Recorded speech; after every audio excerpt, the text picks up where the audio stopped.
Okay. That is working.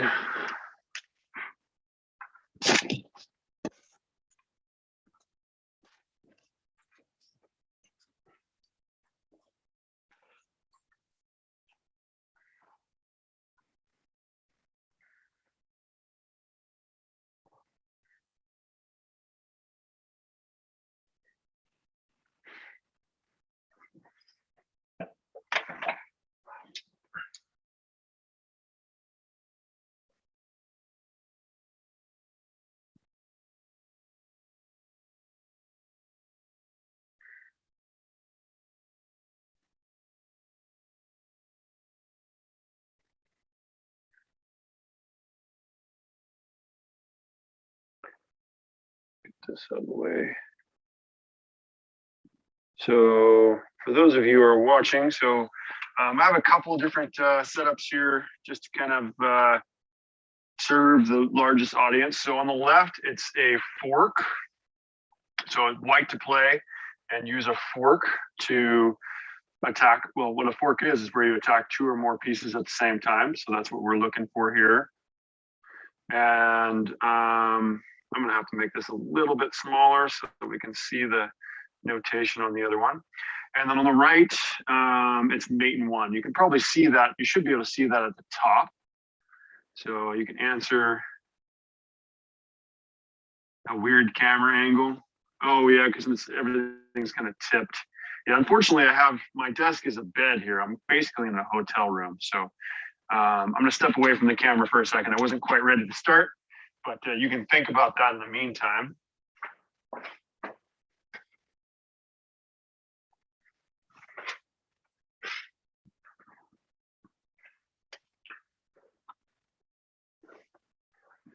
Get my annotation tools. There they are.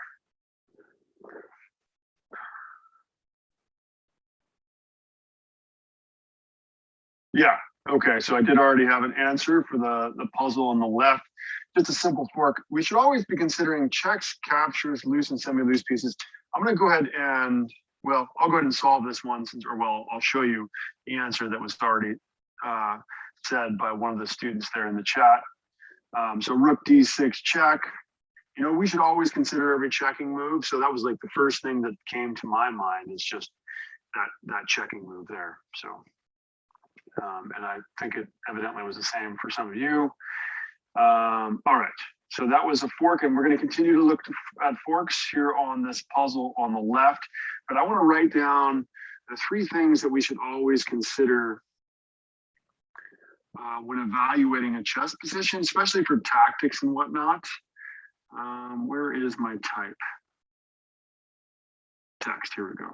I haven't been using Zoom all that much here recently. I've been using a different platform that's similar to Zoom, so I end up being a little bit rusty with it.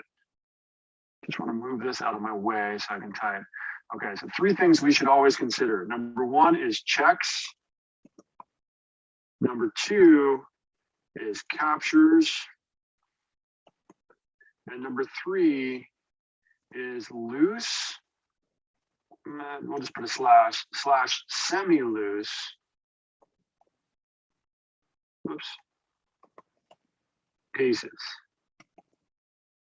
Maybe I should have made that a bit different color.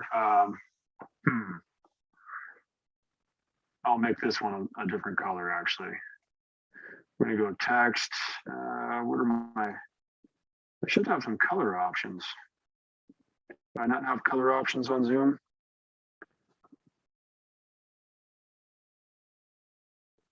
Okay, well, I'll just scoot this one back a little bit. So text. So 3 is loose slash semi-loose.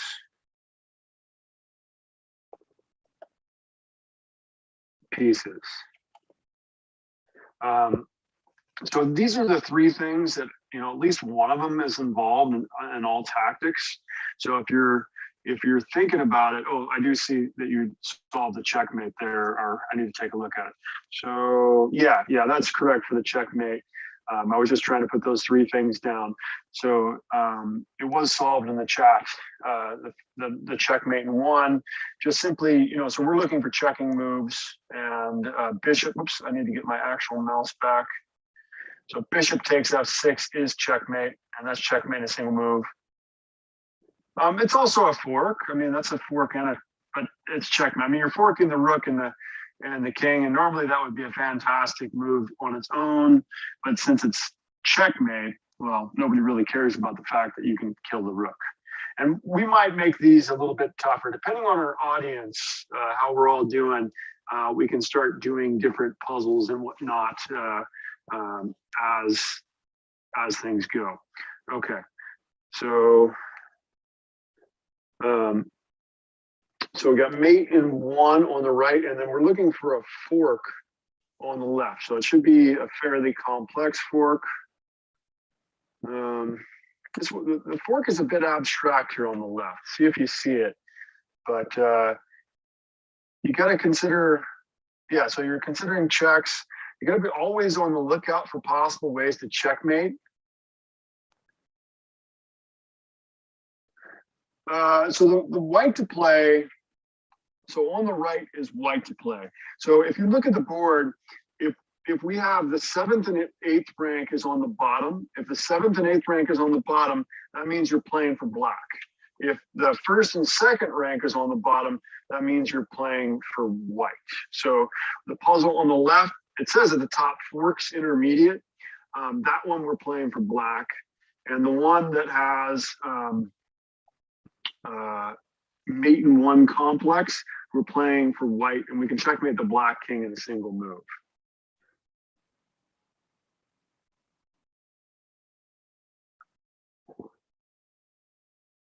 Oh, okay.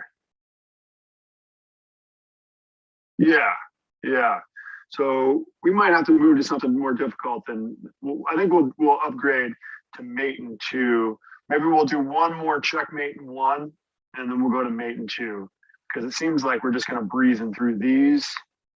Although maybe struggling a little bit with the forks. Did I miss? So, so the one on the left, we actually, I think we end up winning the exchange. So winning the exchange is where you trade a minor piece for a major piece, or a heavy piece, they might call it. A heavy piece is a rook, a queen, a rook or a queen is a heavy piece.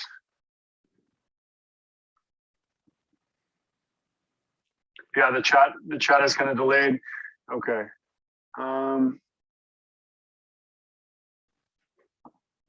Yeah, I think there might be like a 20-second delay in the chat. Maybe it's only 15 seconds, but all right. So we got mate in one on the right. We're still looking for knight h5.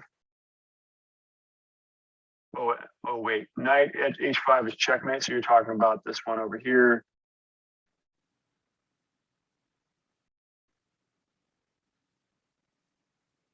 Yeah, that does seem to be checkmate. There's no way out of that one. Nice. All right, we're gonna move to mate in two, and still trying to think about this one over here. So there's a way that you can, well, you always want to be looking for checkmates. I'll say that again. You always want to be looking for checkmates, and there's a way that you can basically threaten checkmate, and you can threaten checkmate, and you end up, whatever white does to defend themselves, they're going to losing significant material. So mate in two now on this puzzle here on the right with white to play, as it says actually at the top. I think you'll be able to see that in a moment.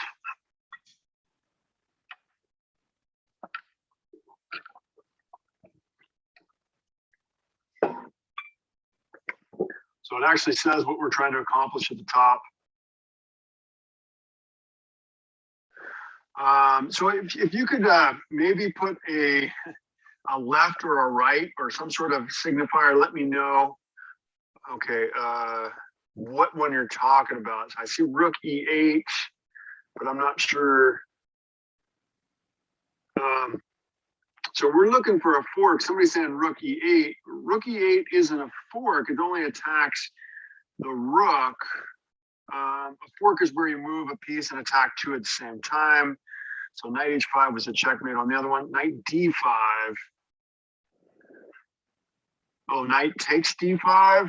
I mean, that's a fork, but I mean, they can capture with their, probably capture with their pawn, you know, because if you have something that's defended, well, it's not even defended. They could capture with their knight because it's not even defended. So that's not it. We want to kind of check, we want to threaten checkmate. There's a way we can threaten checkmate and then we win a piece. So this one on the left here, the fork's intermediate. The other one is mate and two. Oh, I gotta make this board slow or smaller so we can actually see the notation there. Okay. And I'm gonna take a moment here and take a look at this puzzle. Oh, this is a Bowden's mate.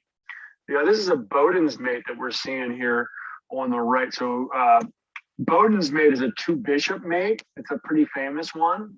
You can actually look it up. I would recommend take a peek at on the Wikipedia page on checkmate patterns, and Bowden's mate, I think it's Boden. It's one of the first ones alphabetically. Take a look at what Bowden's mate looks like. And actually this is pretty class. I guess if you look at that, you'll see how to do this checkmate, but that's fine. At least you'll know about that resource. So not knight d5. No, that's not going to work. There's a way to, yeah, that's the move. That's the move. So now we see it. It is knight g4. And I know you probably said that 15 seconds ago. Knight g4 threatens the rook and threatens checkmate. Queen takes would have been checkmate, or yeah, if they don't protect the h2 pawn, it would have been checkmate. So they put their knight there to defend the pawn, and now we get the rook. And this is called winning the exchange. We give up our knight in exchange for a heavy piece in the rook. So again, we're looking for forks here on this puzzle on the left, as it says at the top. We're looking for forks, and then the one on the right, it's a Bowden's mate that we're looking for. So it's white to play and checkmate in two moves. It is check and then checkmates. A lot of times with mate and twos, mate and two, mate and three, I'd say like 95% of the time it's going to be check, check. Well, if it's mate and three, check, check, checkmate, or in this case, it's check and then checkmate. And again, if you have another device that you could take a look on Wikipedia's checkmate patterns, Bowden's mate. This is a Bowden's mate on the right. I do recommend that you learn checkmate patterns. You know, if you want to be if you want to be a killer on the chessboard, I don't know how else to put that. You want to have all these weapons. You know, you're like this AI character, and you've got like rifles and swords and grenades and all this stuff. Well, these checkmate patterns, these are some of the most deadly weapons in all of chess. Okay, if you know these checkmate patterns, then you can look at the board and you're like, oh, you know what? It's almost a Bowden's mate. I see my bishops are lined up. If only, and then when you get to the point where you're saying if only, that's where you start like bringing creativity up to the surface, you know. And so we're looking for check and then checkmate. Oh, I guess I should try to figure out what this one is here. So we're looking for a fork. Oh, okay. Yeah. Knight g4 for the right. They must have been talking about another one. Okay, yeah. So the Bowden's mate is identified now. So mate and two. So it's actually a queen sack. And this is kind of classically how it happened with Bowden. I think he was playing black, though, in his famous game. So you sacrifice the queen, and it pulls the pawn away, kind of decoys the pawn away. And that is checkmate. And again, this is classic Bowden's mate as far as the the setup. You know, the queen sack usually is the way it goes, but it doesn't always have to be that way. If you kind of recognize the pattern, you know, you can play other angles of that. Yeah, and then you also got the forks. Nice, nice. So again, we've got a mate and two. I don't know the answer to the mate and two yet, but I'm going to go ahead and do this one. So somebody said, so you want to always consider checking moves. So I've got checks, captures, semi-loose, loose and semi-loose pieces. I ought to put a box around that or something. You can barely see that there. But these are three things I always want you to consider. So you should always be looking to checking moves first. So this should be almost, I mean, ridiculously obvious to a point. You know, if you practice enough of these, it becomes, yeah, ridiculously obvious. Nice thing is, not only do we get the piece, but we also get the tempo. We get to take the piece with check. Although, we don't have necessarily a great move there. Let's continue on with forks here on the left. So white to play and use a fork to win material. Like I said, you always want to be on the lookout for checks. And you always want to be looking for loose and semi-loose pieces. So I looked at this fork puzzle and my mind just solves it like instantly, because I am constantly, it's like my mantra, going over those three things. I do it so much that it's like automatic. I don't even have to think about it anymore. But what I do have to think about is this mate and two. I'm not sure how it goes.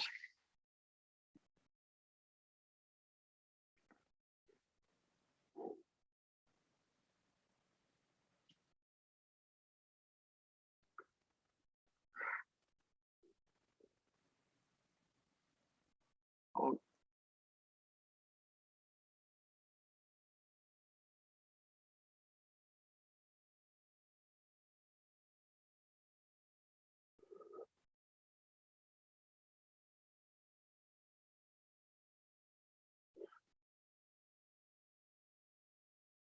so knight E3 and knight G3. So if we go knight E3, it is a double check. So knight, so looking at the mate and two, somebody said knight to E3, which is double check. So the king does have to move. You can't block the bishop. You can't take the knight. The king does have to move. And then they said knight to G3. Oh, does that also work? That's not the way that I thought about it, but this is check. It is pinned. Can't take the knight. That does seem to work.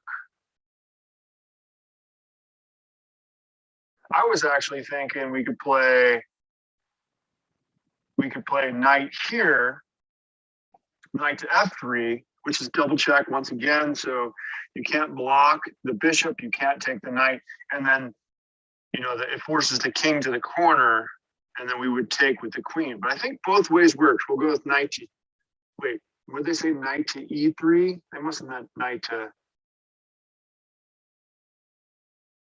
knight E3. Well, knight E3 is not possible. It must have meant knight to E2. But that seems like it works too, right? Doesn't it? Yeah. But we could have done that both ways. That's kind of cool to see that. I'm pretty sure we could have also played this move. The power of the double check. You know, the double check is the most powerful move in all of chess. Anytime it's a double check, the king has to move. It doesn't matter if both pieces are under attack. You still have to move. The king.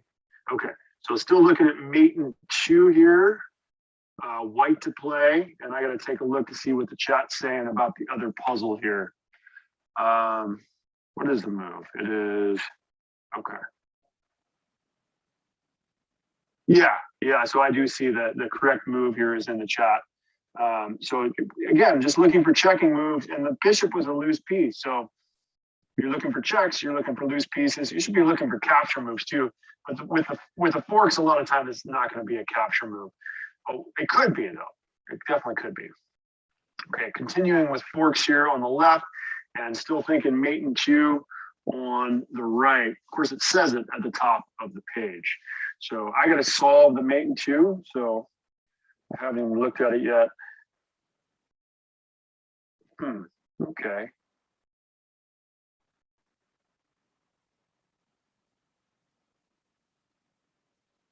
Yeah, okay.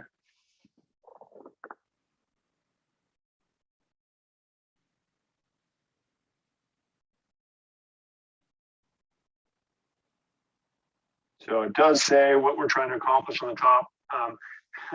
Kind of, let me see if I can draw a box around. Maybe it'd be nice if I could retype. Oh, I can change the form. Yeah, I'm going to change the color, something a bit more bold. Maybe we'll go with pink and I'll retype. So the three things that we should always consider in chess games. So is this going to, so one is checks. Two is captures. And three is loose / semi-loose pieces. And let me know if you need a clarification on what loose and semi-loose pieces are. Just, shout out in the chat. I'm going to delete this other one, hopefully. Where's my eraser? Okay. Maybe I can move it. This might be a slightly better place to be able to see it. Okay, and then you pay attention to chat. Queen B3. So somebody said Queen B3, Rook D8. No, we've got a faster way. It is check and then checkmate. I don't think they can do anything about it. On the right, and then actually I don't even know what the answer is on the other one. Oh, we've got two loose pieces. Yeah, there's two loose pieces on the one on the left. So category 3 loose pieces. That's the issue there. You gotta go? Okay. Well, thanks for joining for the time you were able to do so. I think in the future, I'm going to figure out a different platform for sharing besides Zoom so that we can have better interactions between. It seems like we have too much of a delay with Zoom. I'm going to see if I can download something that is, like I said, a little more interactive. So mate and 2, as it says there at the top on the right, and then it is, well, I mean, on the left is fork. So a fork is where you move a piece and it attacks 2 or more pieces at the same time. So there's 2 loose pieces for black. Like I said, I've got this written in pink here at the top, right next to forks intermediate. These 3 things that we should always keep in mind in order to be vigilant for any possible tactics in chess. And yeah, the bishop and the knight are loose. So you just attack them both at the same time, and there's really nothing that they can do about it.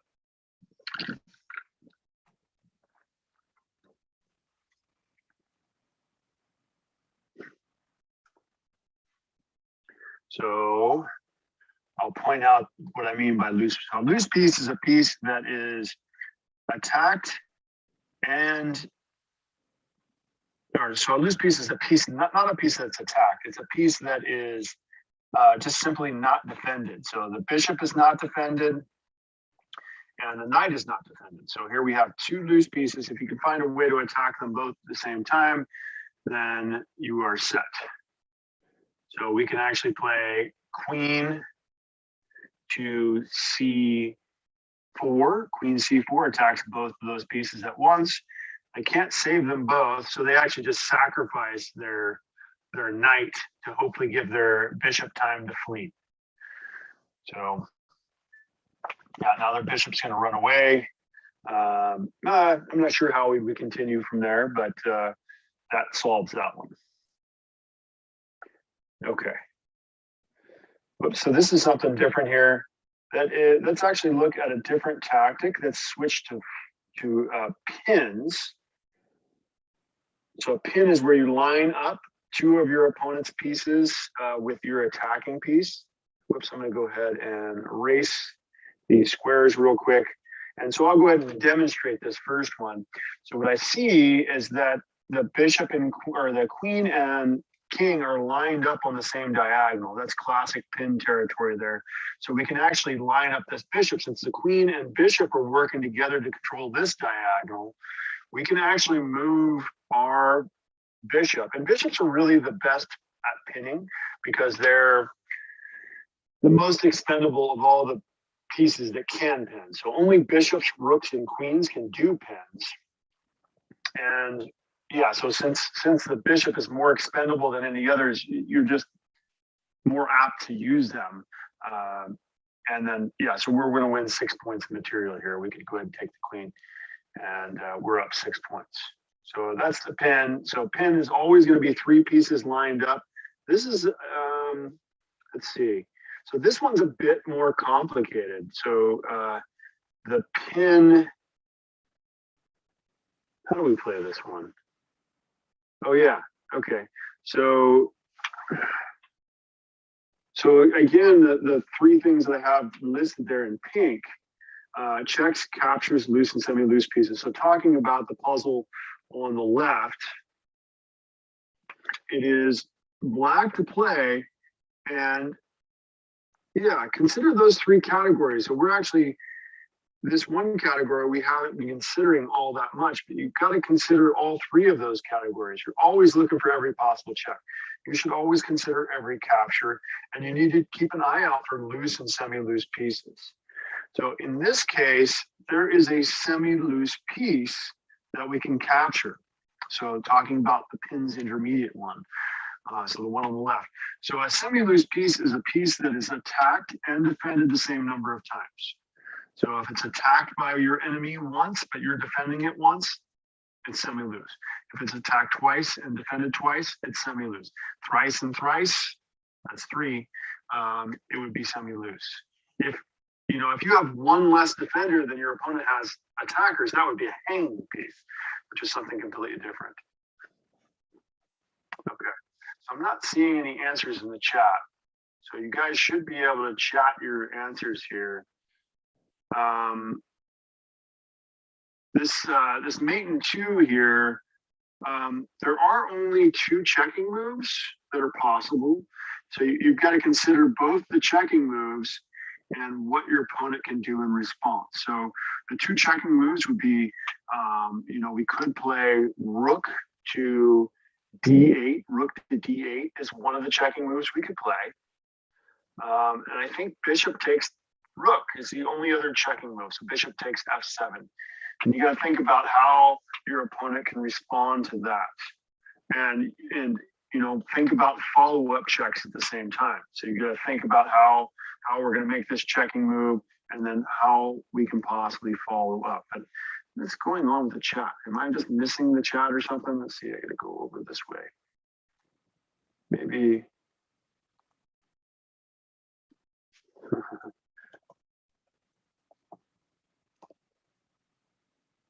Okay, so the chat is working.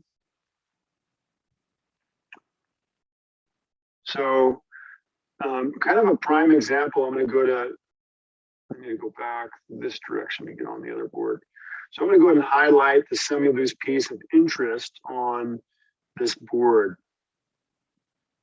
So this knight is what we mean by semi-loose piece. It's defended by their queen here. The queen defends it, and we're attacking it with our knight over here is attacking it. And then, so I mentioned these 3 categories. You got to think about checks, which I don't know, there's not really a check here, but threats to the king in general have to do with this puzzle too. We're going to be able to play a devastating pin, or we would theoretically be able to play a devastating pin if we kind of consider this properly. And like I said, we should be considering captures. So then we have to ask ourselves, what would happen if we captured, if we captured this knight here, well, that knight, I guess that knight technically is semi-loose also. It's attacked once and defended once. So it's interesting. We do want to consider it. It would definitely mess up their pawn structure. But what happens if we capture the knight here on d5 or d4. So we imagine capturing there. Well, the queen would capture us back, but then wait a second, isn't she lined up for a pin? Well, yes, she is. So they probably, the computer program's pretty smart. It probably won't even capture a knight. It's probably going to make some other move. Yeah, it goes after our bishop. And we can just go ahead and move our bishop to the square that we would need to pin the queen. And there's still, I mean, obviously there's no way they're going to capture the queen or the knight at this point because, yeah, we would be pinning. So if the queen, I can't move her there, but if the queen came to d6, capturing the knight, we would have been pinning the queen to the king and we would win the queen. So that's why they did not go for that. The computer program is pretty strong. So we still got pins intermediate. So we're trying to set up a pin. It's going to take us a couple of moves. But, you know, again, thinking about these three categories of things, checks, captures, loose and semi-loose pieces, you've got to imagine that. And I'm going to go ahead and solve this mate and two, because there might be somebody later that wants to see, you know, they already solved it and they want to move on. So it's actually this check here because they have to defend and the rook is pinned to the king. So we're talking about pins and the bishop makes it so that the rook absolutely cannot move. So we can actually just play this move as checkmate. Okay. So again, mate and two. I think I'm just going to go ahead and call these the last couple puzzles because I'm not getting a whole lot of feedback in the chat. I'm going to need to do some things differently in the next few weeks. This is kind of testing things out, seeing how it goes. But again, considering checks, captures, loose and semi-loose pieces, if you just, you know, put these ideas into your game, so you're always doing this, you're always considering checks, you're always considering captures, you're always on the lookout for loose and semi-loose pieces, then you're not going to miss as many tactics as somebody that does not think about those things. Okay, so I'm going to take a moment and try to solve this mate and two myself.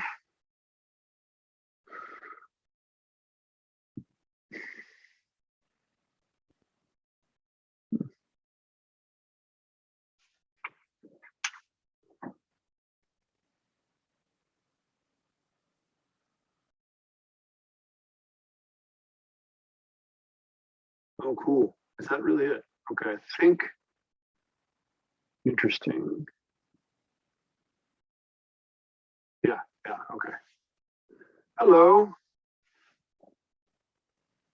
I'm always afraid I can't, so it's like say you have just joined. Okay. Yeah, so good to have you here. So it says actually at the top of the boards, you know, mate and two on the right, and then we're looking for a pin. We're going to create a pin on the left. So on the left, as it says, pins intermediate, but it's a bit of a tricky one. But, you know, as always, I've got written down the three things that we should consider there in pink. It's kind of small. Trying to put as much board stuff on there as possible. But yeah, it's black to play in both positions. And I mean, if you're considering checking moves, and in both cases, it's check that has the most to say about the outcome of the game.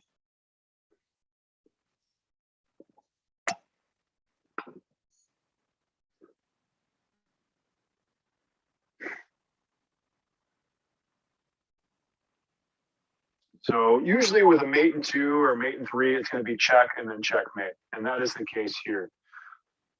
I'm going to step aside for just a moment and get some water. Should be just a few seconds. Just gotta pour some water in my water bottle.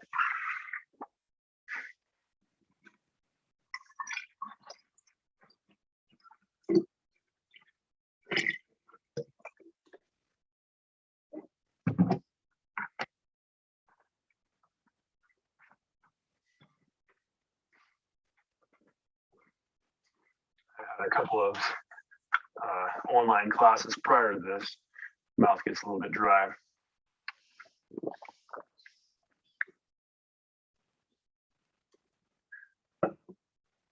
So rook b2. Well, the trouble with rook b2 is I think they would just take the bishop. So that doesn't quite work. So let's consider checking moves first. And I think in all cases, I would like to just get a t-shirt that says always, always, always, always, always, always, like as many times as you can get on a shirt, always consider every check. And you should just do it first. Just do the checks first because it doesn't hurt. You know, maybe there's no good checking moves, but you need to not miss any checking moves. So if you're considering other moves and you're not considering the checking moves that are possible, then you're wrong. I would recommend counting every check. Like every time you get into a game, just count the checks.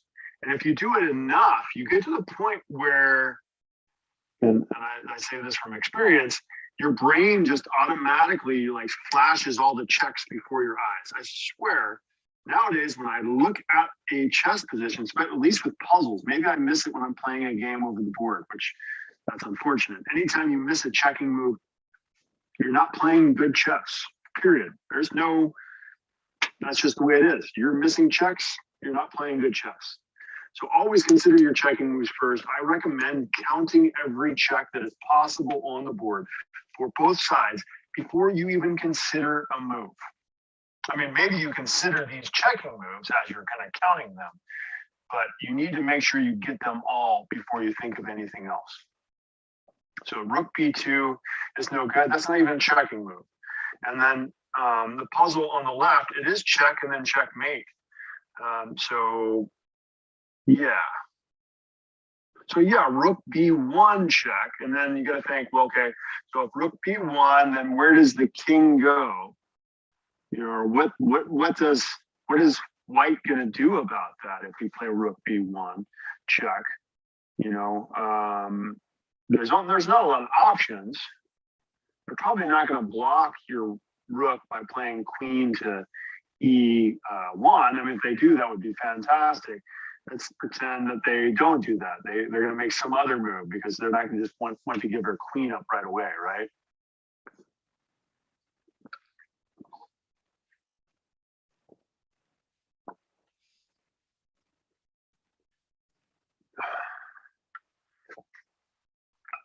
So rook b1. I guess I'll go ahead and just demonstrate that because you probably figured it out by now, but we have that 20-second delay. So yeah, we check the king, and the king is forced to go onto the same file as the queen. And now we pin the queen to the king. I imagine they're going to go and capture the rook. Yeah, they capture the rook. And we should be able to, you know, we're going to have to get our king involved here as efficiently as possible. You know, if you're in an end game like this, if black didn't get his king involved, white could still win this. But if black gets his king involved, then really white has no chance. Okay. So I guess I'll go ahead and do a couple more puzzles before we call it. Okay, so again, we're looking for a pin here on the left. So it says pins intermediate there.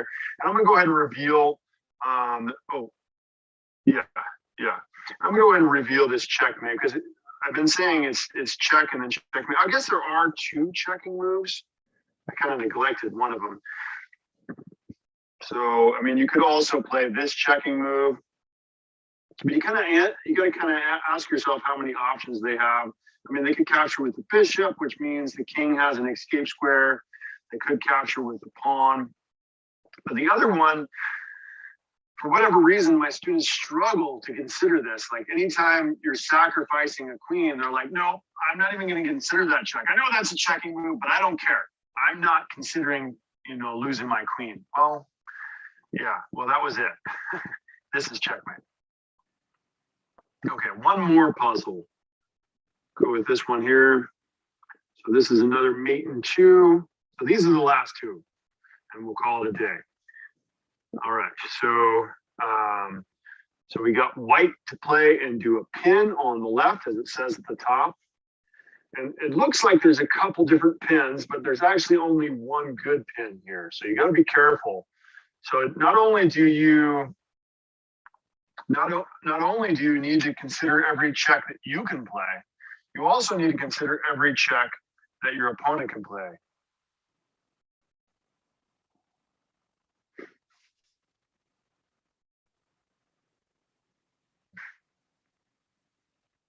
So yeah, this one on the left, I guess I should consider I gotta think of how to play some. So white to play and checkmate the black king in 2 moves. We could.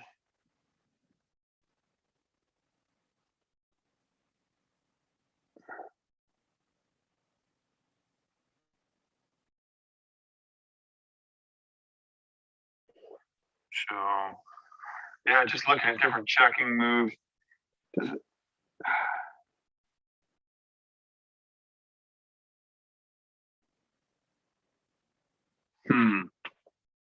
Seems like there's a lot of escape squares. Check. Knight would be able to capture back.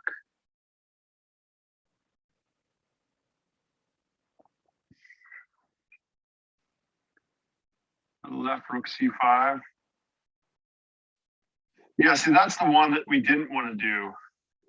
Rook c5 is a mistake because it's not a checking move and they can play. So if we play rook c5, there's a couple of things. First of all, the king could just defend by stepping to e5. But even worse than that is knight to d3. Knight d3 check, and we lose the game.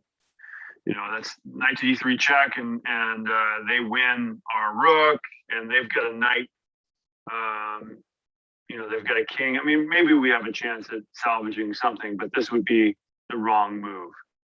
So that we need to play this move here, and there's no way to defend against that, and we win here.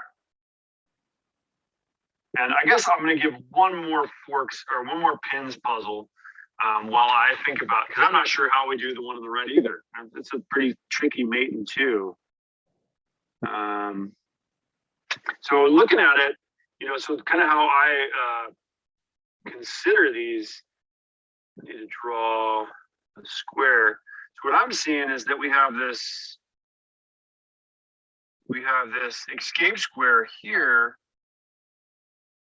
for the king, you know, and anytime, if it's our move, our king must be safe on the square he's at. So we've got that. So somehow we have to come up with a way to ensure that he can't run to e3.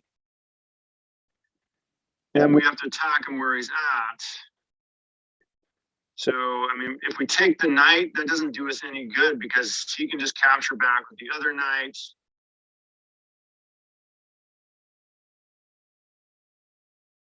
Yeah, and if, that's right. We also have to take care of this square here. So we've got these 3 squares that I have highlighted in green. So the square that the king is on, and then we have these other 2 squares that somehow we have to attack all of those, you know,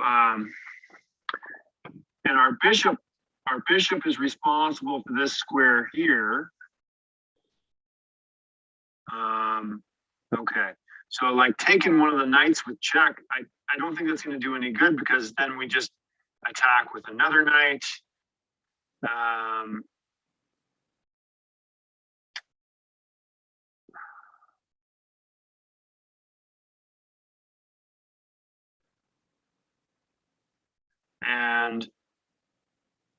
And also, you know, we know it has to be checking moves. Rook f2. Oh yeah, he was talking about the other one. So we know on this mate in 2, where is my mouse? We know on this mate in 2 that it has to be checking moves because if we don't play a checking move, they're going to play queen to f2, and we're in big trouble there. I don't know that we're going to be checkmated right away, but yeah, that would be a that would be bad news. So we only have to consider checking moves, because if black gets a chance to put us in check, we may not survive. I think there's a good chance we don't survive. So we could play like rook takes f4 check, or queen takes f4 check, but I doubt that works, because the king could run to c5. They could capture with the other knight, which if they're capturing with the other knight, it's kind of like we didn't change anything. We've got the same ball game. It's still a knight that we're dealing with there. So we could play queen to, let me get a different color. Let's go with purple. We could play queen to d6 here, but the rook would capture.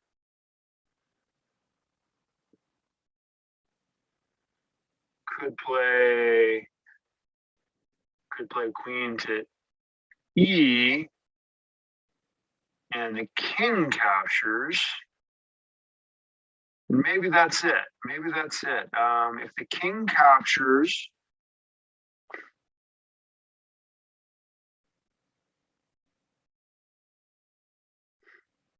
that is it, actually. I think. Seems crazy, but if the queen, let me just change my drawing tool a little bit here. So if queen plays here, that's a checking move. And what options does he have? That does cover all the squares that we wanted to cover. So that means the king has to capture. So anytime he has to do something, that's tempting to consider. It makes it a little easier. I'm like, well, he's got to go there. And then if he does, then we can checkmate him. I don't see how he can escape. But yeah, that is the scenario. So this is why we consider every check. This seems like a crazy check to consider, but I hadn't considered it otherwise. I was considering all these other checks, and then when I considered that one, I was like, oh, wait a second. He has no choice. So yeah, so we can actually play this move. Queen to e5 check, and now the bishop comes down, and that's game over. Okay. Queen e5. Yep, and he kills the queen. No, and then we just defend it. We just defend it with the bishop. And then this one here. So the last puzzle here on the left then. So you always want to consider loose and semi-loose pieces. So the knight is loose, which is very interesting. The knight here on b5, and you want to consider capturing moves. So we could capture that knight there, and that's actually it. So you capture the knight, and then you're able to play the pin. And there is a pin on the board too. The pawn is pinned to the king, the pawn here on c3, so they can't push the pawn to defend the knight. So we traded our bishop for the knight, and that gave us the opportunity then to play that other pin. Okay, thank you all for joining me today. I am going to do this. I'm going to try to do this every week, but we're going to have to figure out a better time that works for more people. And like I said, I'm going to use a different platform. I need to do some research and find out what works best, but Zoom is maybe not the best way to do it. Okay, thank you. Take care, and have a good week.